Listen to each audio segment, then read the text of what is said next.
Good morning, Cara, at magandang umaga rin sa inyong mga listeners and viewers.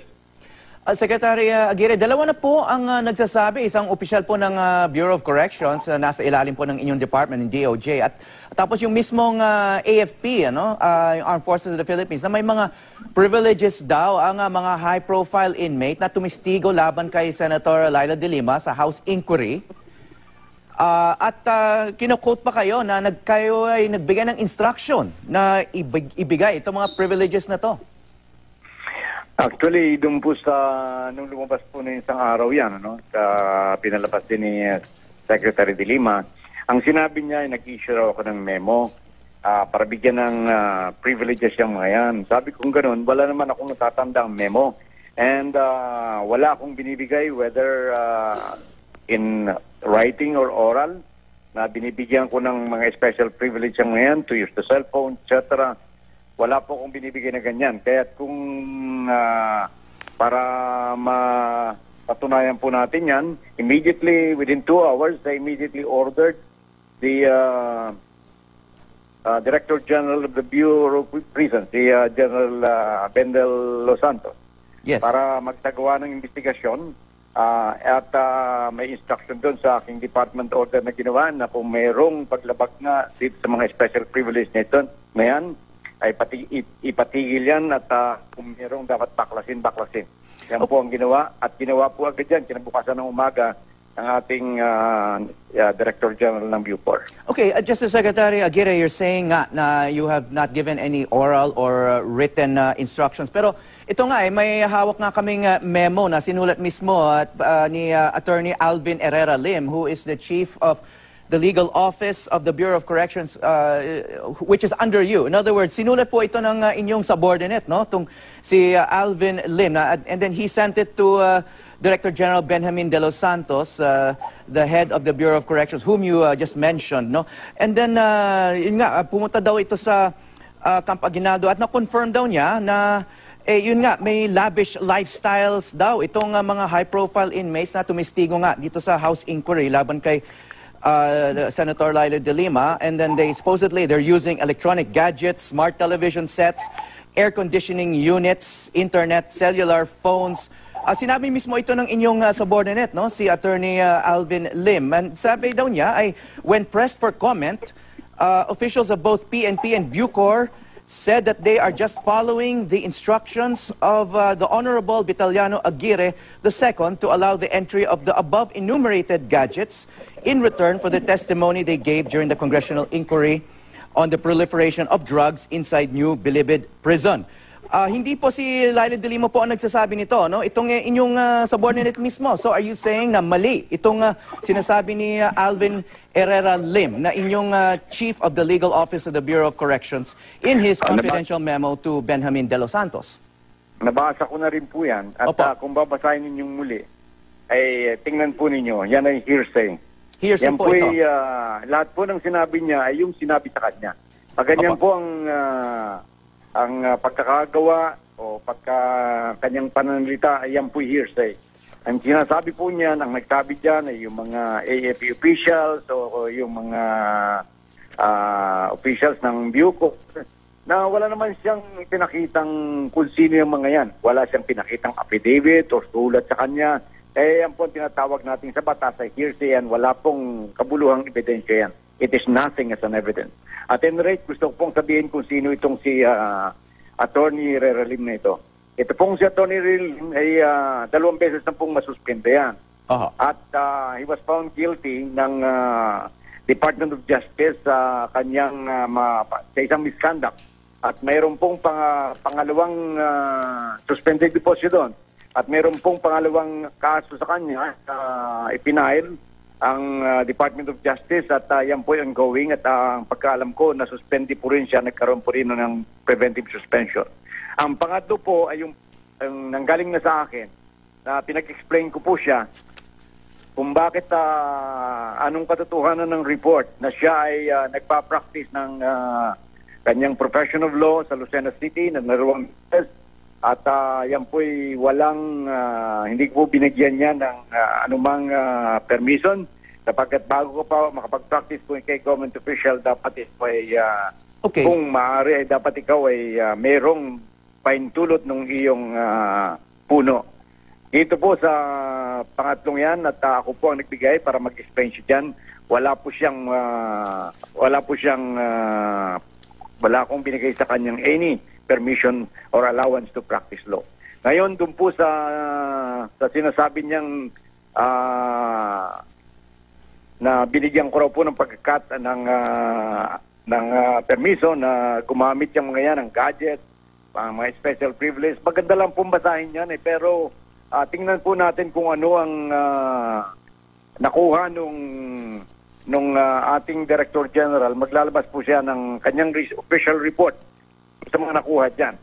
At wala po, hindi nakalapit o it's not near than his mga sinasabi niya mga Okay. At paano po niya nalaman na yan ay in exchange of dun sa pagkatistigo niya? Yan ay conclusion lamang niya So, dito po sa kay Tony Lim, yan po ay under investigation sa amin at current po yung investigation niya. Nauna pa po yung investigation ginawa ko kay Sir sa January pa po yun. Okay. Yan po, because of the nature of kanyang confidential information na yan po'y bawal yan It should not be made public, yung mga ganyang confidential information without the permission of the department. Kaya that's another criminal offense. But kung titingnan po natin, yan po ay nakarating sa amin at yan ay pinag-aralan ng ating si Yosek Enan Orseo at nag-take exception po siya dyan sa kanyang findings na yan Kaya binigyan po siya ng memo noong pang January pa ata na ituwid niya yung kanyang pagkakamalingan. Okay. Buwan na po ang nakalilipas, hindi po sumagot yan si Atty. Lim na yan. Okay, sir. Para patunayan o ituwid yung kanyang pagkakamali. Okay, sir. So, sa madaling salita po, kini-question nyo yung motibo nitong si Attorney Alvin Herrera Lim. But he is quoting... yes. Kini-question ko rin po yung kanyang mga alleged findings through this hearsay testimony. Yes, sir. But he's describing the situation inside Camp Aguinaldo, no? Where the Armed Forces of the Philippines has jurisdiction, ano?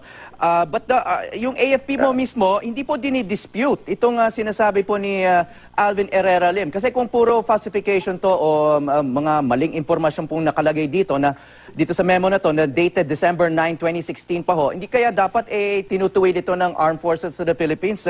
But instead, ay mukhang kino-confirm pa nila yung mga ilang informasyon na nandito sa confidential memo na to. Yung confirmation po yan, hindi naman sila nag-meeting doon sa detention cell Nag-meeting po siya sa isang opisina. And basahin po ninyo yung confidential info na yan, hindi ko makita na sila ay pumasok o nag-meet sa loob ng detention cell. Kaya hindi po totoo yung lahat ng nangyayari dyan. At any rate, ako po ay Secretary of Justice. Ang Bucor ay Bureau of Corrections is only under one of that agency sa aking department. Mayroon po yung sariling pamunuan, mayroon po yung Director General, and I could not araw-araw, hindi ko maaaring everyday na to monitor the way these administrative officials of the Bucor of the Bureau of Corrections are doing. Okay, but in any case, siguro, I mean, assuming nga na hindi nga maganda yung mga motibo nitong si Alvin Lim, the Armed Forces of the Philippines can either confirm or dispute whatever is being said in this memo. But considering po ay kayo po ang sinasabing sangkot dito sa issue na to, shouldn't there be an independent investigation rather than you kind of leading it and saying na iniimbestigan nyo na itong mga allegations ni Alvin Herrera Lim? Actually po, nagkaroon ng investigation yan At actually, the following day, the following morning, pinunta na po yan, pinaltan yan lahat ng contingent dyan. Alam naman po natin na hindi ko po maisantabi ang possibility na nagkabayaran dyan. So, dami ng pera ng mga inmates na yan. But you can rest assured that I've never ordered, I've never tolerated, and I will never tolerate any violation of the rules. Okay. Tapos na po yan. Ang ibig ko sabihin, yan po, pinalitan lahat ng contingent ng Bucor at inalis na po yung dapat alisin. Binaklas na po yung dapat baklasin. Okay, merong hong tanong yung isa naming Twitter follower, wala po ba kayong planong mag-resign? Wala po. Sapagkat ang akin pong ginagawa ay alam pong marami ko nang nagawa at hindi ko po, ang lahat po ng ginagawa ko ay to the best of my ability. And when I accepted the President's appointment, ginawa ko po yung lahat ng makakaya ko.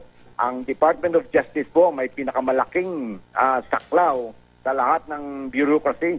At makikita ninyo na under my department, nandiyan ang NBI, na meron ding marami ring mga anomalies. Nandiyan ang NBI, alam niyo yung Jacklet controversy, nandiyan ang Bucor na siyang inuna ko. At ako ang naglansag ng drug trading dyan, which na constituting about 75% the drug trading all over the Philippines.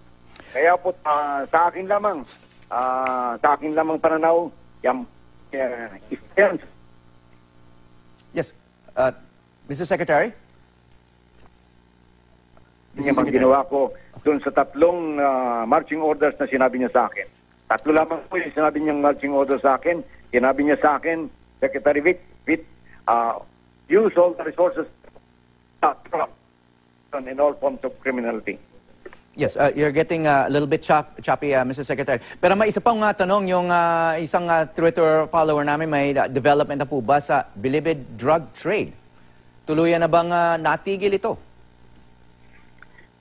Yan pong 75% na drug trade noong bago pumasok kami, noong July 20, yan po kung yan man po hindi 100% na tigil sapagkat talagang napaka-enterprising yung mga drug lords dyan sa loob, yan po parang katiting na lamang kung compared before. Kung 75% ng drug transactions sa buong Pilipinas ay dyan ang gagaling, siguro po yung mga 5-10% o baka wala pa. Okay, sa ibang bagay naman po, bakit naman po niyo binigyan ng pahintulot o permiso si Wally Sombero na makaalis ng bansa gayong nasa gitna siya ng kontrobersya kaugnay nitong umano'y suhulan? Sino pong nagsabi sa inyong binigyan ko yan? Hindi ako nagbibigay. As matter of fact, ako pa nga nag-issue niyang elbow na yan, yung immigration lookout bulletin order. Okay. Para tigilan niya at kaya sa amin kung yan magtatangkang umalis. Ang problema po is that tinigay kong order sa immigration, but I was informed later, mga 2 hours or 3 hours after Sombero left, na mayroong lapse yung immigration officer. So, nagalit ako doon and I immediately ordered the relief and I believe the suspension of that particular immigration officer. But never in my life would I allow Wally Sombero to go out or give permission for Wally Sombero to go out. Saan po ninyo nakuha yung binigyan ko ng permission niya? Yes, sa hearing lumabas po yung impormasyon na yon at alam po namin na may lookout order pero nakaalis pa rin. Yung bali ang sinasabi niyo, sir, hindi kayo nagbigay ng pahintulot. Kumbaga, may lookout order at nakaalis pa rin itong si Wally Sombero kahit wala kayong order na pwede siyang umalis. Opo, iba po yun kasi ang dating niyo sa akin kanina ay sinasabi niyo binigyan ko ng pahintulot. Wala akong binibigay na pahintulot para makaalis yung Somberong yan.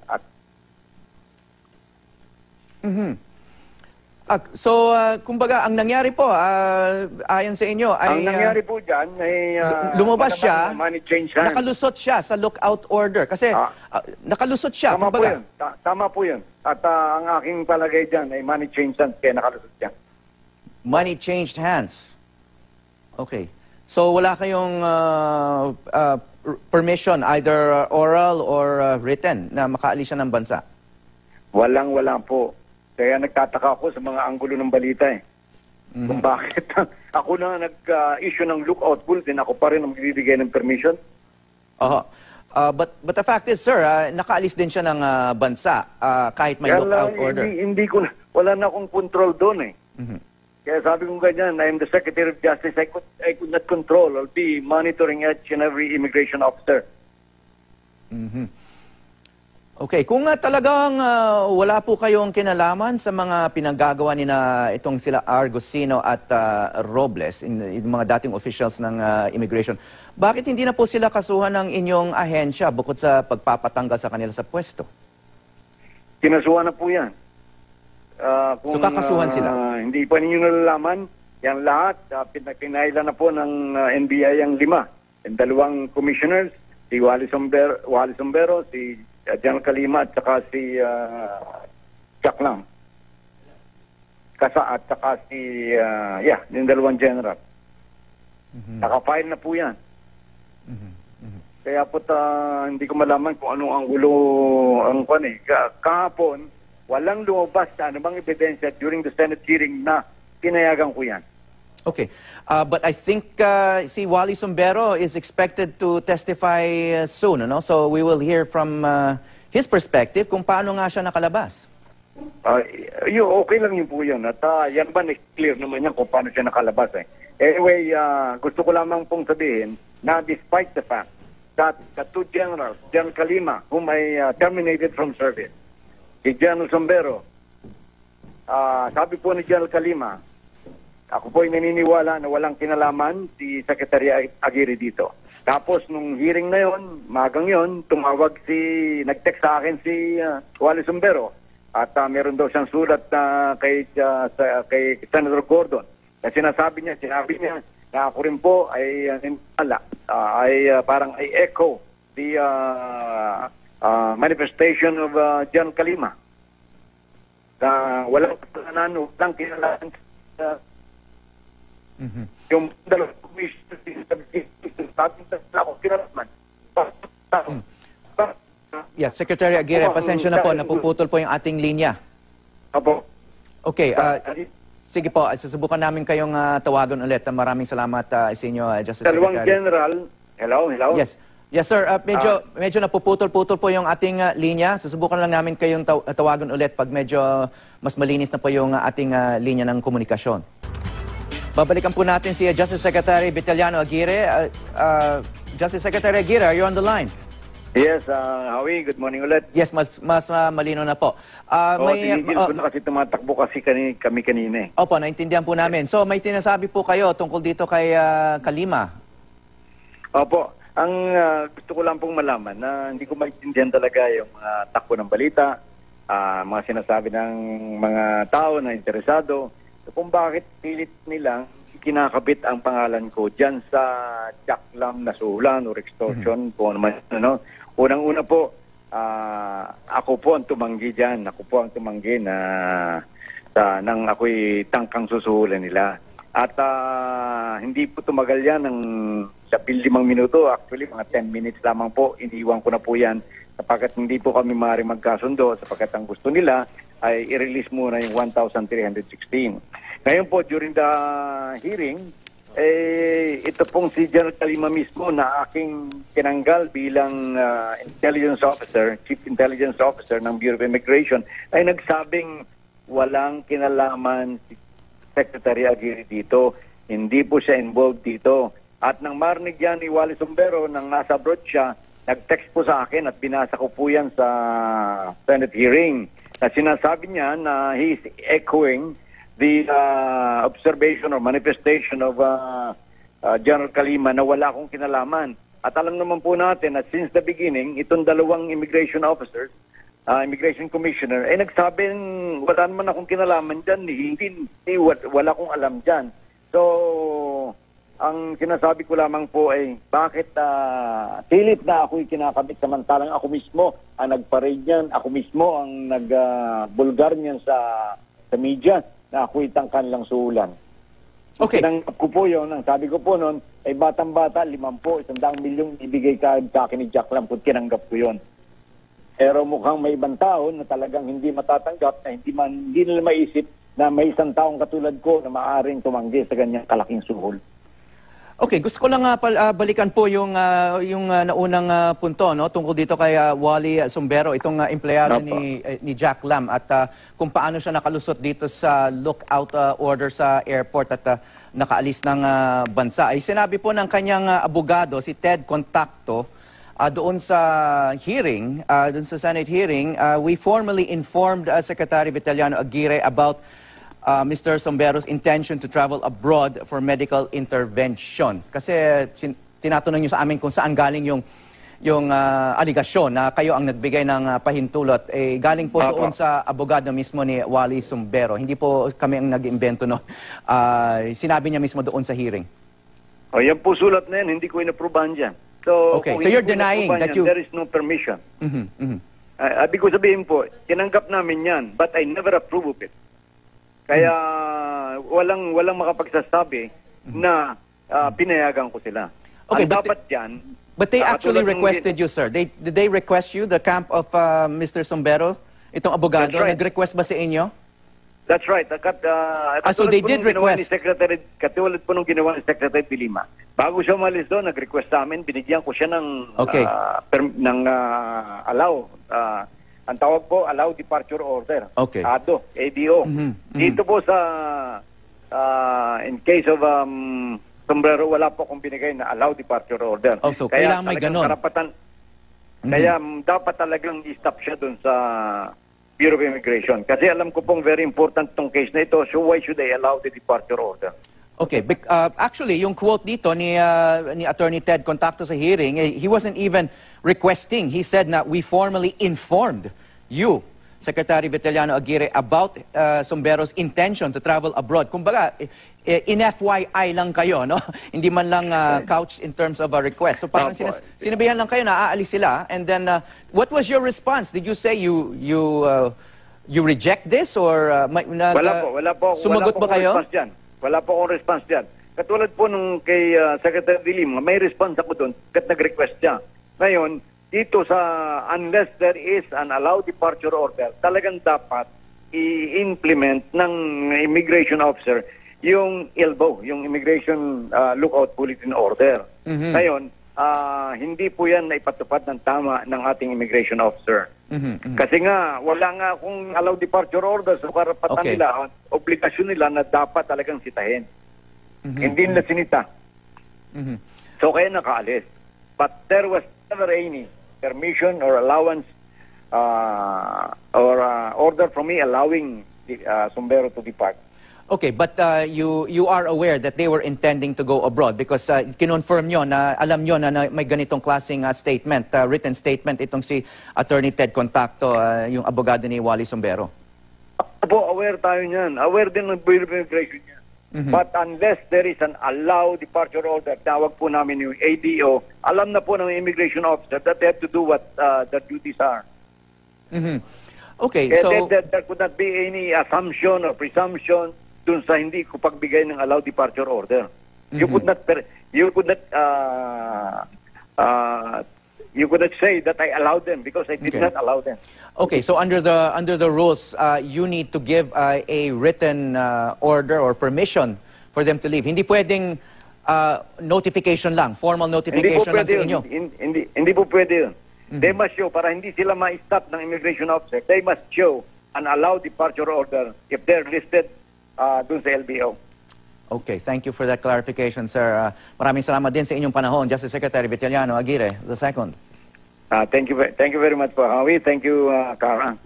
Good morning.